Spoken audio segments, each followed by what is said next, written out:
ওয়ালাইকুম গাইস, আজকে শনিবার এবং চলে আসছে হচ্ছে নরসিংদী পুঠিয়া বাজার। তো গত ভিডিওতে দেখেছিলাম কি শুকিং নিয়ে গেছিলাম আমি এই হাট থেকে, তো দুইটাই নর হয়েছে আর কি, এই জন্য হাটে নিয়ে আসলাম আজকে।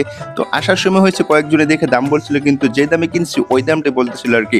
তো আমার সাথে আমার দুইটা ছোট ভাই আছে, ওরা বলতেছে যদি ওই দাম থেকে একটু বেশি দাম হয় তাহলে বিক্রি করে দিব আমরা। তো বেশি আর বলে নাই, এখানে একটা ভাই দেখছে উনি ওই দামই বলে, এই জন্য নিয়ে আসলাম ব্যাপারীর কাছে আর কি। তো দাম বেশি বলে না, এই জন্য ব্যাপারীর কবুতর ব্যাপারীকে দিয়ে দিলাম, কারণ উনি নেওয়ার সময় আমাকে বলেছিল যে কবুতর যে কোনো সমস্যা হোক বা ডিম বাচ্চা না করলে আমার কবুতর আমাকে দিয়ে দেন। তো ওনাকে কবুতর দেওয়ার পরে উনি হচ্ছে খুশিভাবে কবুতর রেখে দিয়েছিল।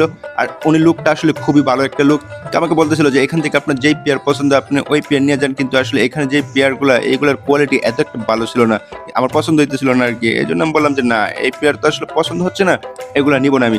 তারপর বলতেছে ঠিক আছে, না নিলে আপনি টাকা নিলে টাকা নিয়ে যাবেন। তারপর ওনার থেকে টাকা নিয়ে চলে আসলাম ভিতরে। আরো আমার সাথে ছোট ভাই আর কি, ওরা হচ্ছে রেসার কবুতর এবং গিরিবাজ কবুতর কিনবে আর কি। তো আজকে হাটের মাঝে গিরিবাজ কবুতর 1,000 টাকার নিচে কোনো গিরিবাজ পেয়ারই পেলাম না, এবং রেসার কবুতর হচ্ছে 3,000 টাকার নিচে কোনো রেসারই পেলাম না। সবজি রেসার পেয়ার হচ্ছে 3,000 টাকা জোড়া, কি বলবো আর। আর রেড চেকার একটা নর, ওইটা নাকি একদম ফিক্সড 1500 টাকা। তো রেসার কবুতরের দামটা কি এমনই নাকি আজকে হাটের মাঝে দামটা একটু বেশি গেছে, যেহেতু আমি রেসার কবুতরের দাম সবসময় জিজ্ঞাসা করি না আর হাটে সবসময় আসি না, এই জন্য আমি বলতে পারি না। তবে আমার মনে হলো যে কবুতরের দামটা আগে থেকে একটু এখন ভালো, যেহেতু রেসার কবুতর 3,000 টাকা পেয়ার হচ্ছে আর গিরিবাজ কবুতর 1,000 টাকা পেয়ার, শাটিন হচ্ছে 2,000 টাকা।